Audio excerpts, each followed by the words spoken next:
The Dutch ship caught fire just after leaving Liverpool. So, Elizabeth arranged for us to carry her cargo to the East Indies. She is very clever, Isabel, yes? Oh, aye, she was scuttling her skirts down to the agent while the competitors were still watching the smoke go up. I think she does not like me. Oh, yes, she will do. You had something to ask me. Oh, yes. How would you feel if instead of going to Salcombe for our honeymoon, we went to Sumatra? Salcombe, Sumatra, or the ends of the world. All I want is that we are together. But she knows nothing at all of the business world. Wife doesn't need to understand her husband's business. Indeed, it's all to the good if she doesn't. She's better able to take his mind off his work when he gets home of an evening. Oh, I think she'll be able to do that well enough. Oh, yes, indeed. The Spanish are well noted for their Their fiery natures, you mean? something like that, yes. But the Spanish don't have a monopoly in fiery natures, you know. Far from it. Well, I don't like her and I never shall. And don't ask me why, because I don't know. It's just instinct. And her insistence on calling me Isabel doesn't help matters. Perhaps she finds Elizabeth difficult to say out. Don't be ridiculous. Well, they do pronounce their words differently, don't they? And after all, Isabel is the Spanish equivalent, as she explained. It's the way she says it, too, in those soft, liquid tones. Yes, I must say, I think Isabel does sound most attractive. Not to my ears, it doesn't. Anyway, she's much too young for James. He's old enough to be her father. I must say, you wouldn't think so, seeing them together. Oh, it's the old story. Oh? The grieving widower losing his head over the first pretty face that looks his way. Oh, come now, Uncle James is so level-headed. They're not only unsuited in years, but in temperament, in outlook, in... Religion. Well, can you think of anything more ridiculous? The bride and groom in church and us waiting here. Well, to tell you the truth, Aunt Elizabeth, I thought it admirably tactful of Uncle James not to ask us to attend the ceremony. It makes his bride feel less conscious of the fact that none of her family were able to be present. And, of course, at the same time, it's absolved us from any discomfort we may have felt in having to witness a Catholic ceremony. You're determined to be difficult. Oh, I'm sorry, Aunt, I wasn't meaning to be. Captain Baines. Captain Baines, well, nice to see you. Have you finished loading? Yes, my lady, but I haven't signed a full crew yet, so I shan't be able to stay long. Oh, well, James won't have had time to tell you, I'm sure, but he's decided to sail with you. What, on his honeymoon?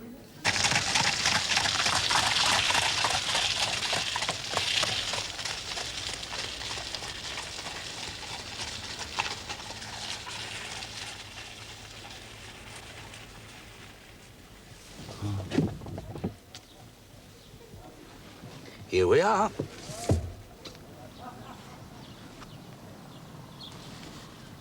This is your home. They're just guests.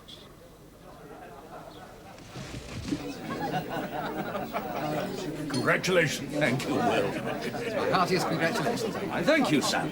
Congratulations to you too, Margarita. Oh, I'm sorry, I suppose I should call you Aunt. Oh, I hope not.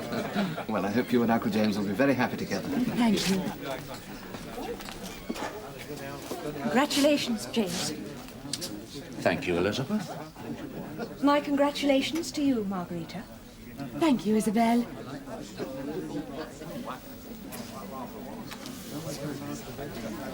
If you would both kindly excuse me.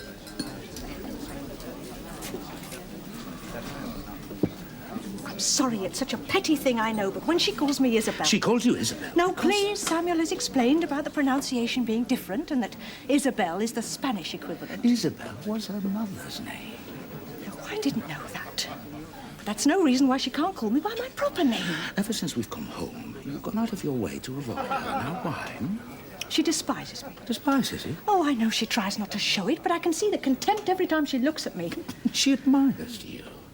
She said so only a few minutes ago, and she meant it. The fault is with me. I compare myself with her unfavorably. Oh, she'll be a good wife to you, James. The kind of wife I should have been to Daniel. Here. You know what I think? I think it's time you paid Daniel a visit again. Nonsense. Yes, I can look after things here.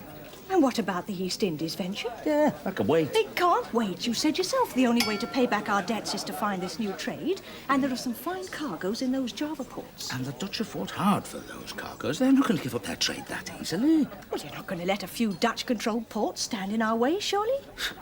We need to get cargoes in and out of those ports to make the whole venture worthwhile. Yes, and you said you'd find a way. Aye. Well, so far I haven't. I think I'm beginning to understand. Understand what? Why you want to pack me off to Turkey. Hey! You want to make me the excuse for you not sailing to the East Indies, and I know the reason. She doesn't want to go. She does want to go. Salcombe or Sumatra, or the ends of the world, she said, so long as we're together. I should have known that would be her attitude.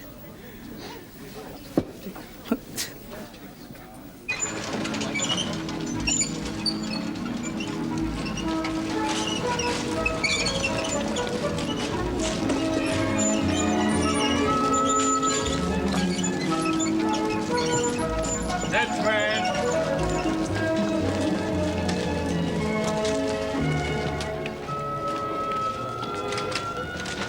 Able seaman Kettle, Captain.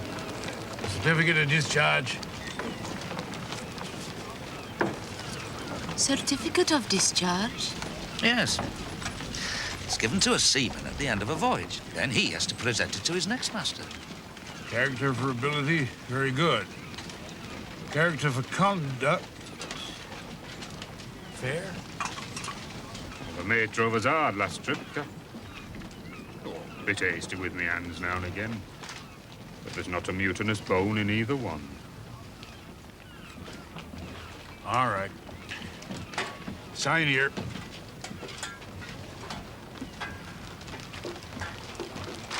Next man.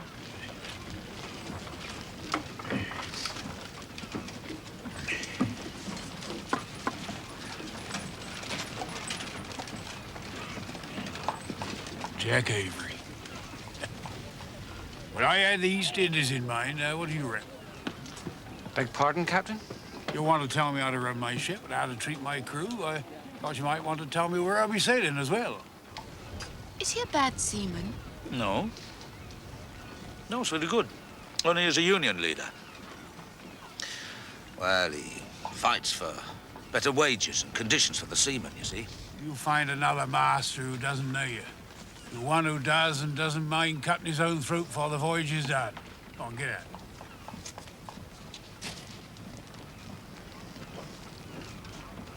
Next man. Are we to snatch the bread from the mouths of his family simply because he puts his fellow men before himself? The captain sounds on the crew. But you are the owner, James. I thought you would be more just.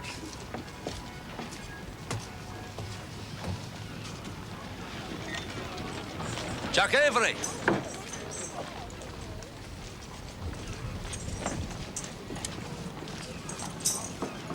Baines, I'd like you to reconsider your decision.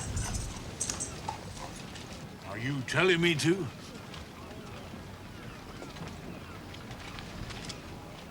Aye. Sign it on.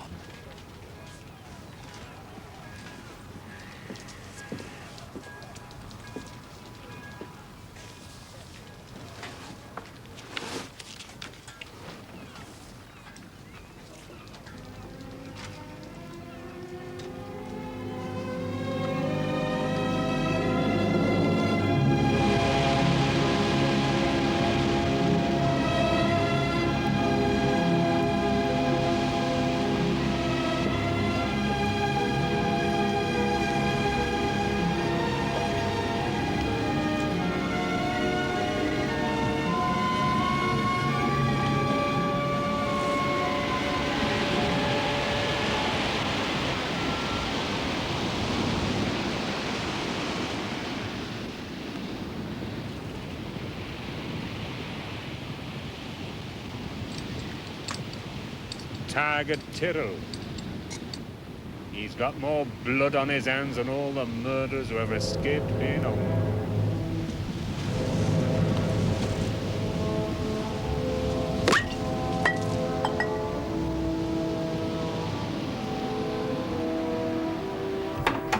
sign on a troublemaker like Tyrrell when there's plenty of other bosuns to be had? The master signs his crew leastways he's supposed to. Any trouble from Jack Avery and Tiger will eat him raw. You can give the sailmaker another job. Eh? Well, making a canvas coffin. Every voyage that the Tiger makes, there's a death on board. Yeah. There's just talk. I mean, there's nothing ever been proved against him. Aye, that's because the master's always on his side. As this one will be.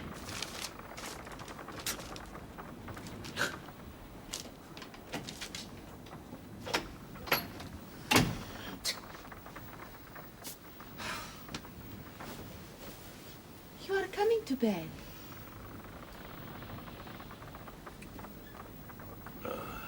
Yes, I am. But I thought you were, how do they say it, on watch. On watch? On my wedding night? Well, that's what they said. Said? The owner is always on watch until 4 bells. I heard the men talking on deck. And when I asked Captain Baines what 4 bells meant, he said 2 o'clock in the morning. What are you smiling at? Well, I think you've had your first taste of seaman's humour. What? You mean they intended me to overhear them? Well, I do not think it is something to smile at. Well, I'll have a sharp word to say to them tomorrow. The English humor. You will have to help me to understand it.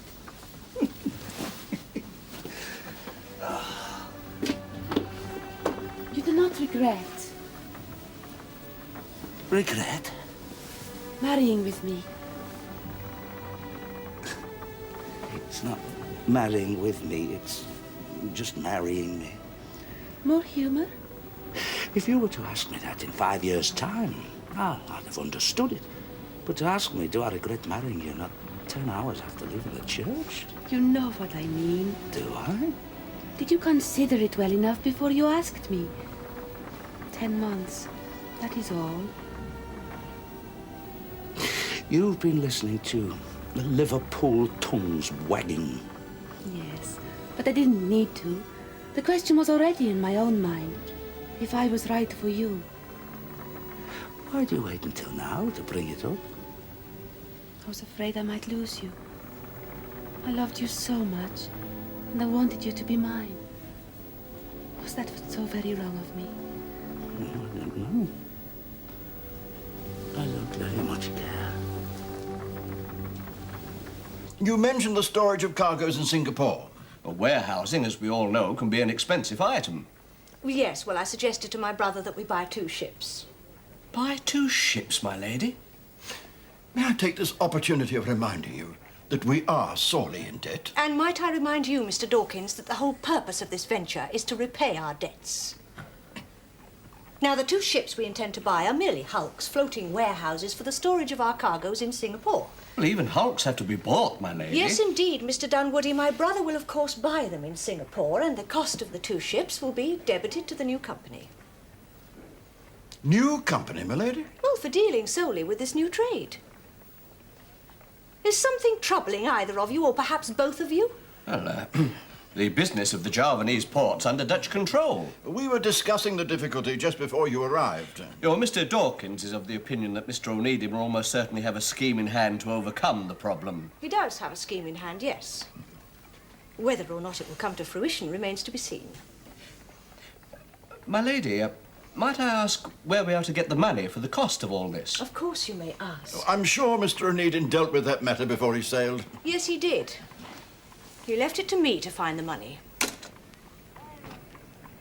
How much has James told you about his plans for opening up new trade in the East Indies? Only that it mightn't come to anything at all. Something about the difficulties of getting in and out of the ports under Dutch control. Yes, well, a little problem like that won't stand in James's way, of course. Well, that's true. Aunt Elizabeth, I don't wish to be rude, but I shall have to go soon, so if you could just tell me what it was you wanted to speak to me about. For goodness sake, don't look at it again. I'm sorry. James and I have decided to set up a new company to deal with this new trade. Can you see the chart from there? We need to buy 2 ships, 2 hulks, that is, for warehousing in Singapore. Singapore is just here. Yes, my geography isn't that bad. So I assume you want to borrow the money from me for all this. I'm sorry, it does seem to be becoming rather a habit, doesn't it? I hadn't worked out the figures until this evening. With the setting up of the new company, the cost of the 2 hulks and other incidentals, we shall need £20,000. That's not asking too much, then? You could hardly do it for less, I quite see that. Oh, well, you're willing to lend us the money, then? Ah, willing, yes. But I'm not in a position to be able to lend it to you. Not in a position? No, not until this impending strike at my mills is settled, one way or the other. You said nothing to me about a strike. No, you didn't give me a chance. Then you telephoned. You were so anxious that we should talk here. Well, what am I going to do? James is depending on me to find that money and to set up the company while he's making the voyage. Well, I must go. I'm sorry about the money. Good night, Aunt.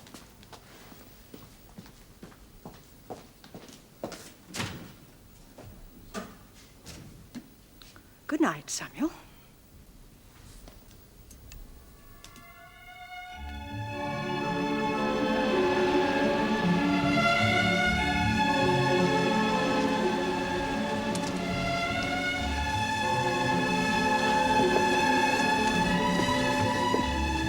The owner's wife, eh?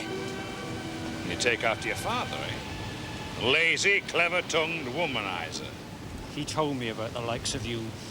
How he suffered at your hands. I see. Looking for revenge, are we? My father relieved his own sufferings by making us suffer. My mother and me. He died 3 weeks ago, and I didn't shed a tear for him. So I won't be looking to shed any blood for him now, will I? Sorry to disappoint you, Tiger.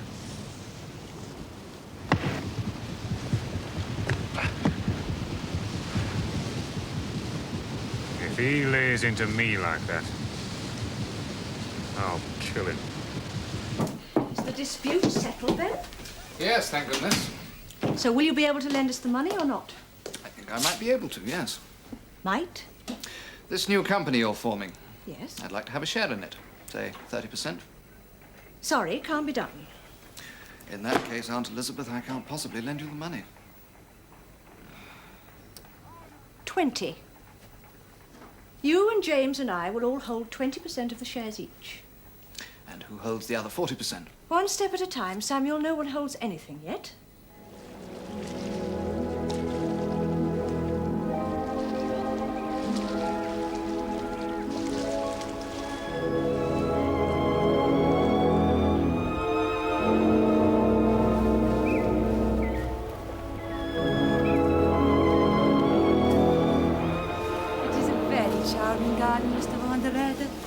My father was very fond of gardening.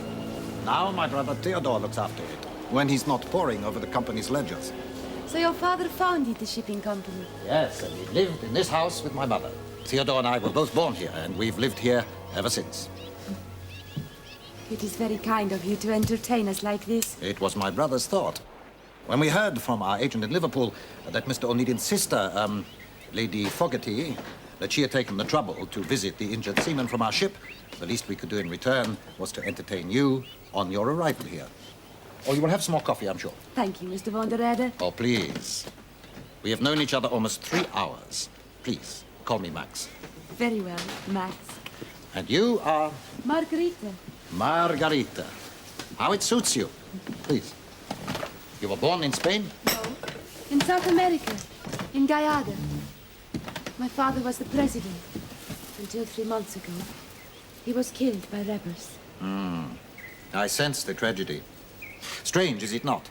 Our tragedy sits upon us like a halo for all to see. My parents died when I was 10 years old. Theodore was almost 4. My father had taken my mother sailing, a rare event. My mother was not fond of the sea. It frightened her. A storm came up. The boat overturned. They were both drowned out there in the bay.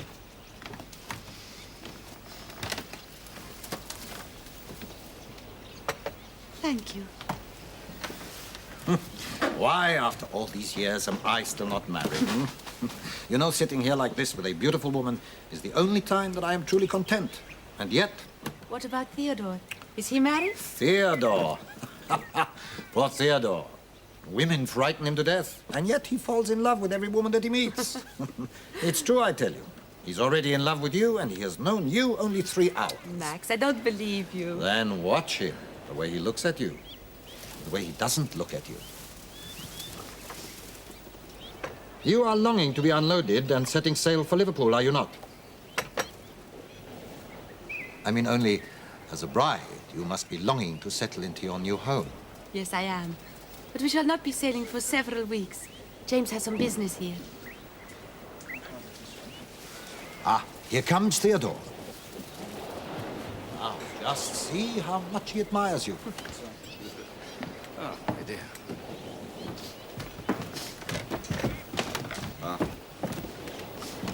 Thank you, Theodore. They are very beautiful. Please, Mr. Onedin, sit down. Captain Baines? Thank you. Well, I will have them put in water till it is time for you to leave. Thank you. A lovely view of the bay you have here, sir. Yes, it is a splendid view, is it not? Of course, we have become used to it, and so we do not appreciate it as much as we should. Oh, Captain Baines, have a cigar. Thank you. Mr. Onedin? Oh, thank you. Your brother was telling us about the collision in Singapore. Yes, I'm afraid that involved us in some very costly and wearisome legal proceedings. And then, just 4 months ago, we lost our newest and most expensive steamer ship in a storm. I must tell you, Mr. Onedin, that when I heard the news from Liverpool that our other ship had caught fire, I cursed the whole shipping world and wished that my father had never gone into it. With a special curse, no doubt, for those ship owners who would benefit from such a calamity. Indeed. But then, of course, had I been in your place, I would have done the same thing. Had I been that much in need of a cargo. But then, perhaps it was not just the need of that one cargo so much as the opportunity it afforded. I am here looking for new trade.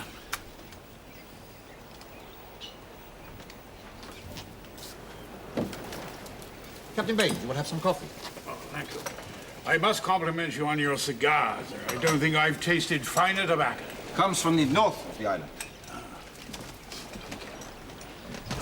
We've had a contract with the growers for many years now. We ship it all over the world. We used to charge them an especially low freight rate in order to avoid competition. Used to? I mean, you've had to increase your rates. I'm afraid so. Since losing the case over the collision, and then finding ourselves faced with the enormous costs of it, and losing 2 of our largest ships,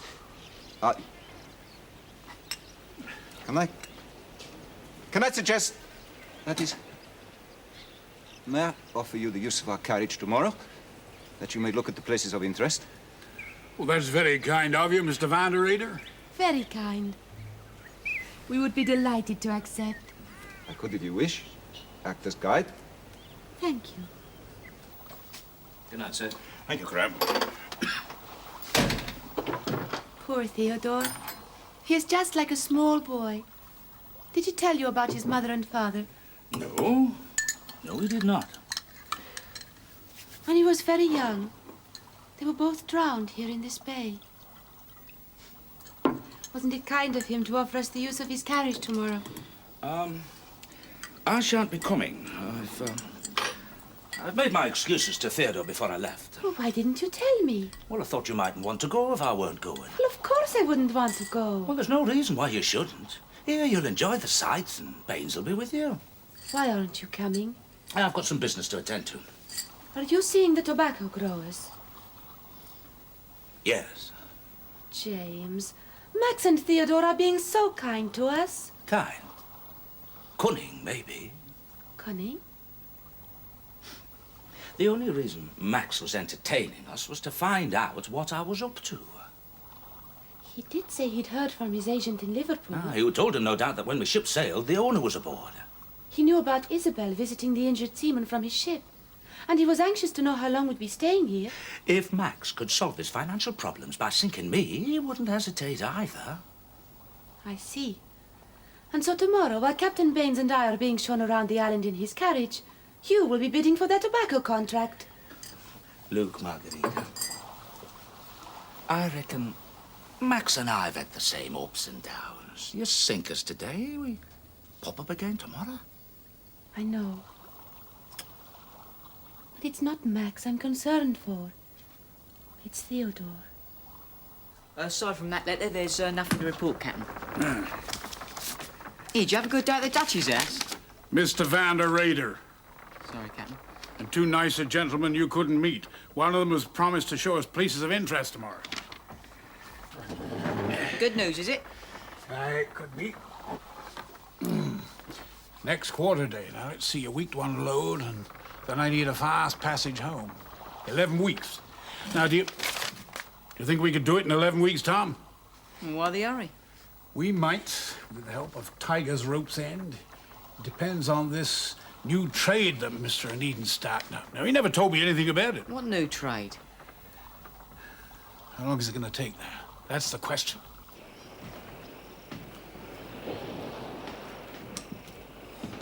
Mr. Onedin.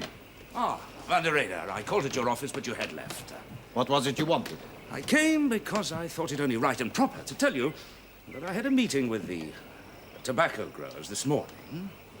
That's most considerate. And I undercut your rate by 2 shillings a ton. And they told you that they would consider your offer.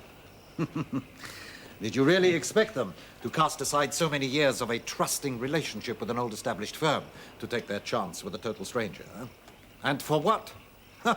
Just for the sake of a few shillings? Why ask me? You were there this afternoon and had to undercut my rate by another 6pence a ton.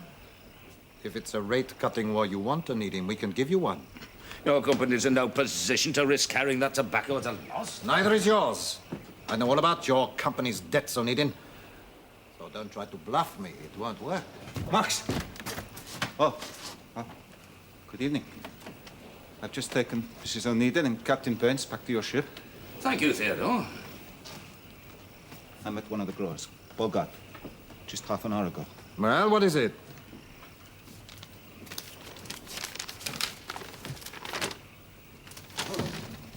A contract for our tobacco.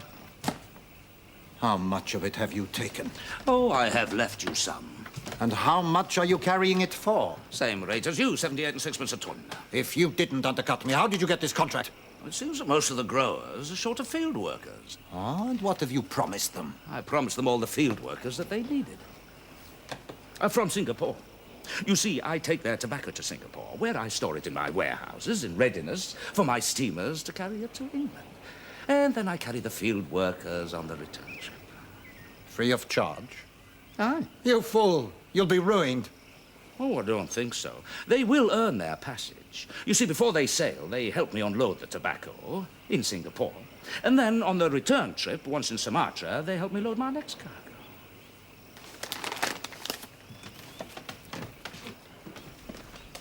Goodbye, Max. Theodore? Damn the growers. The mean, grasping. We'll send our ships down to Java ports. Onedin won't be able to undercut us there. His ships can't get in and out of those ports. They're under Dutch control.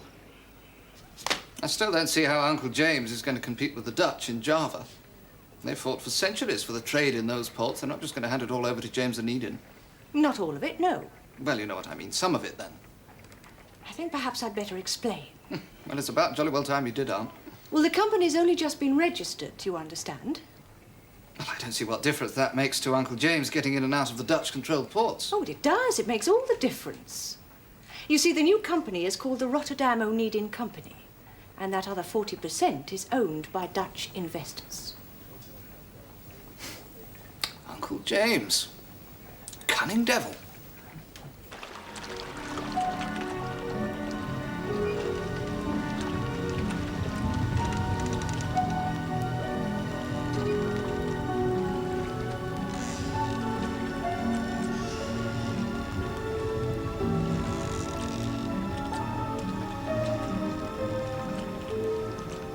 That's one of our ships. First of the feeder ships from Liverpool. She's flying the Dutch flag. That's right. Just registered with our new company. Aye. That flag allows us to compete equally with the Dutch, the Java ports.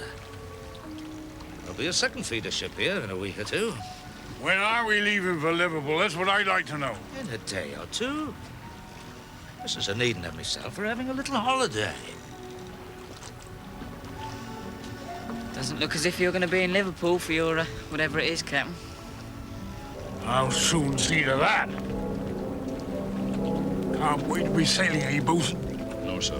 Right, I can't. Well, when we do sail, I want you to drive this crew like no crew has ever been driven before. Now, do you understand? Aye, Captain.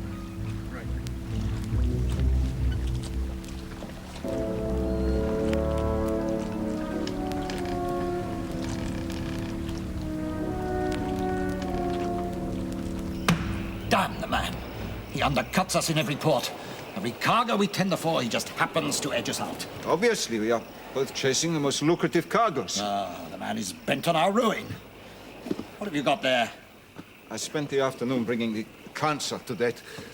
Our costs have risen rather more alarmingly than I'd anticipated. Damn Onedin and damn you too. I don't need your figures to tell me what he's doing to us. If you came to me with some answer to this plunderer, some glimmer of an idea how we could put a stop to his schemes, but you come to me with figures. Just like you used to come to with father. Remember? No, I don't suppose you do. You were too young. Look, father, I can write from 1 to 10 how clever I am. Yes, you've always been very clever with figures, haven't you? I built up this company and you sat in the office and counted the profits.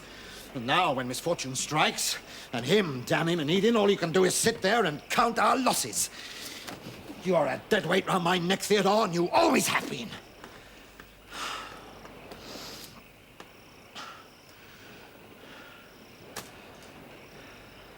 I hate this place, this island, this house. Everything I see here. Everything I remember having seen since I was a boy.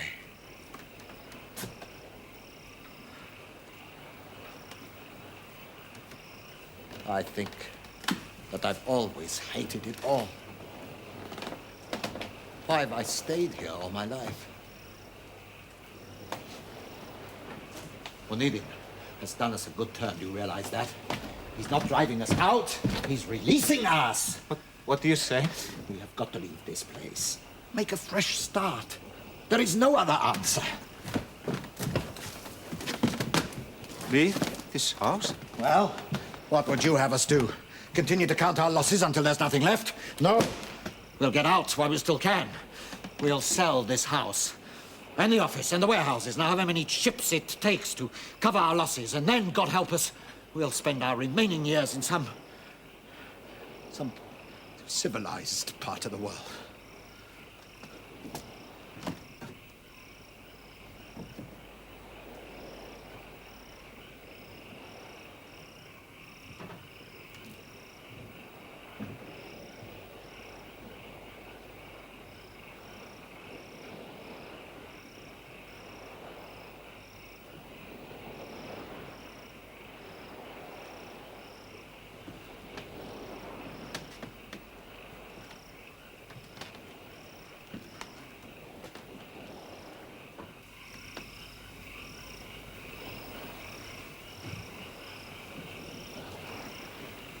Leave?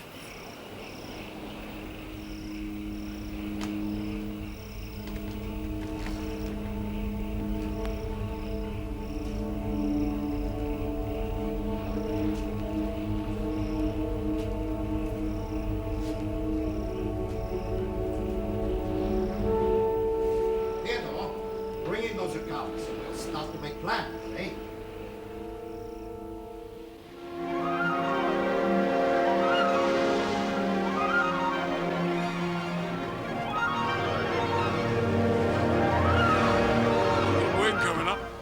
Take full advantage of it.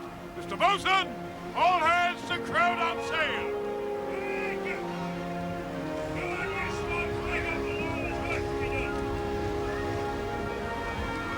Come, Baines. Tyrrell's driving him a bit hard this trip, isn't he? That's my business. All hands on deck to make sail. Curse the devil. I was just drifting off nicely. If he raises that rope's end to me just once more, I'm off to see the old man. It'll do you no good. It's the old man who signed him on. To keep you from standing up for his rights. Fat lot of standing up you've done for us this trip. All hands, I said! Get down there! One more beating for any one of us. We do what I says we do. Kettle, when I call for all hands, I want you to come running, not crawling.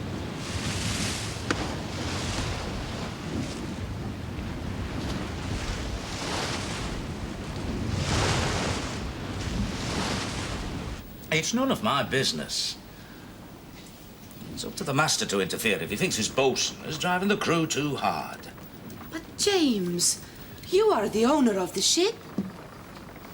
I might be considered to be your owner. My owner? Because you married me. I can say you're mine, just as I can say Captain Baines is one of my captains. But he has the right to make his own decisions, just as you have the right to make yours. Yes, I do see. You must not interfere.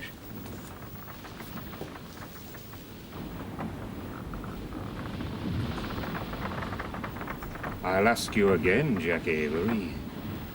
Are you with us in this? No, I am not a man for violence. An owner's man, eh? Ever since his new wife spoke up for you. What does that mean?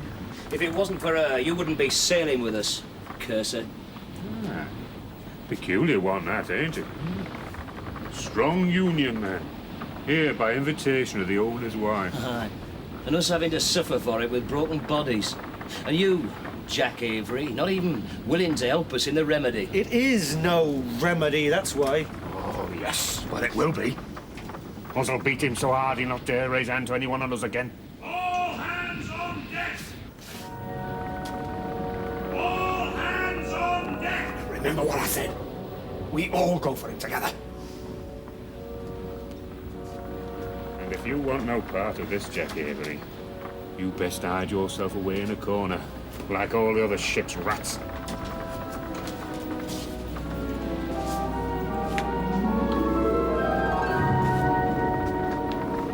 What's going on here? I call for all hands. Aye. And it's all hands you're gonna get, Tiger. Well, what's the matter with you two? All together, I said, didn't I? All together for what, Kettle? For this!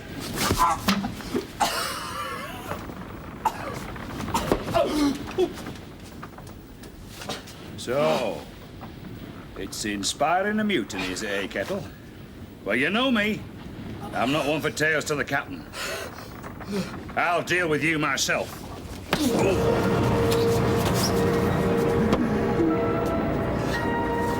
Thanks to you, Jack Avery. Hey, Kettle. I think he's dead.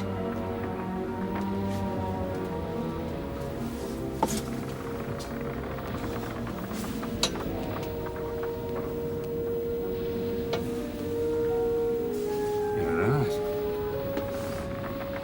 He's a gunner this time. What'll happen now? You let us down this time, Crabby. And you'll go over the side the next dark night. And we say nothing. Whatever questions is asked, there'll be not one word from any one of us.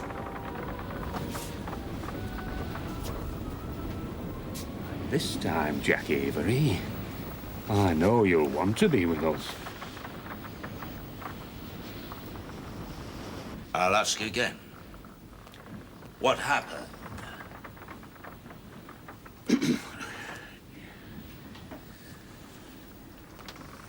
Right. It's your responsibility. Right. You deal with it.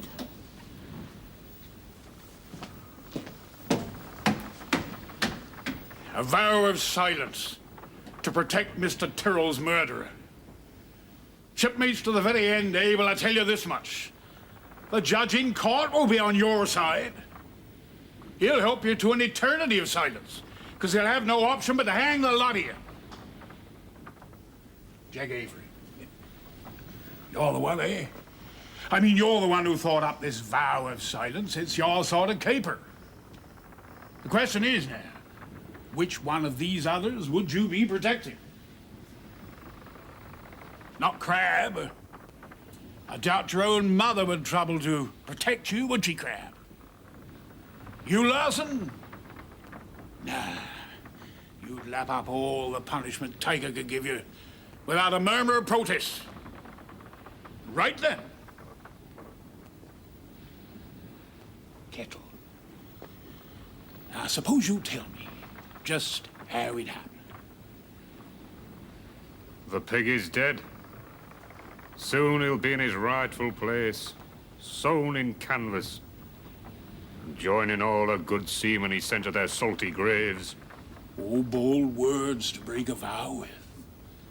And just too bold for a man with the guilt of murder on his conscience.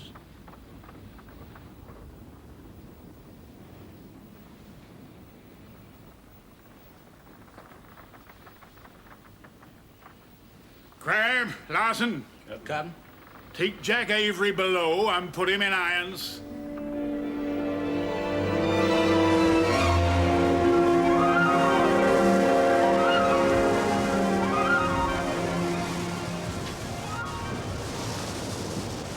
I've never heard of such injustice. How could he possibly know the man was guilty? He doesn't know. Doesn't know? And yet he locks him up. And when we get back to England, he will be tried and very possibly hung. And you must not interfere. Marguerite. Don't say it. If I had not interfered when Captain Baines was signing on his crew, Jack Avery would not be sailing with us. Yeah. It's true. If that man is hung, it will be my fault.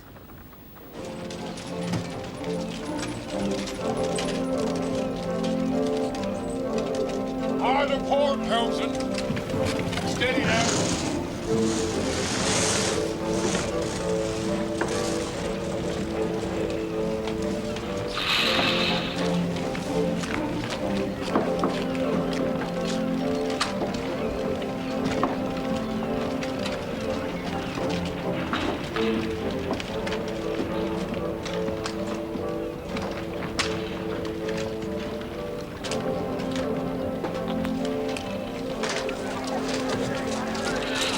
Tiger's wife and children. Whether he treated them like he treated his crews at sea, the devil only knows. But one thing I do know, the good Lord above won't provide for his family now he's gone. And I'm charging you with that task, Jack Avery. Me? Yeah. I've spoken to Kettle and the others. They share your guilt. And they're going to share in providing for that woman and her children. It'll give you, as a union man, the chance to put your organizing ability to some useful purpose. You'll arrange to collect the money and deliver it at regular intervals. But, Captain, I'm under arrest. I don't see No how I doubt can. she'll be on the quay along with the other wives, and when you're passing, you can break the bad news to her. Tell her there was no pain, all over sudden like. He fell from the topmast. Thank you. Captain. Go on.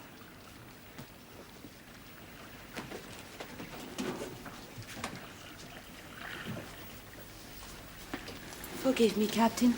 I should not have been listening. Excuse me, I have some business ashore. Captain Baines. Yes? I think you are a man who understands the real meaning of justice. I doubted your judgment. What a fool I was. Can you forgive me? Mrs. Onedin, I hope you'll forgive me that it wasn't a pleasant voyage for a honeymoon. Goodbye, Mom.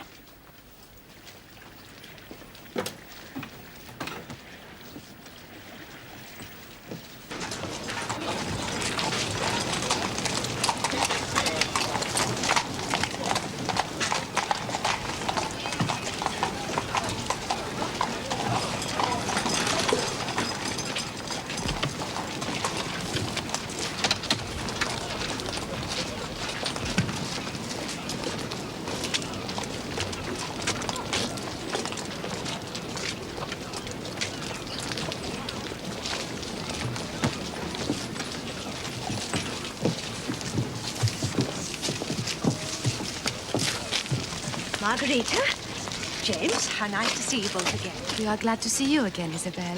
You're looking very well, Elizabeth. Aye, and so I should. Due to a little windfall, I've arranged a small celebration dinner for us all this evening to welcome you home. Welcome home, Margarita.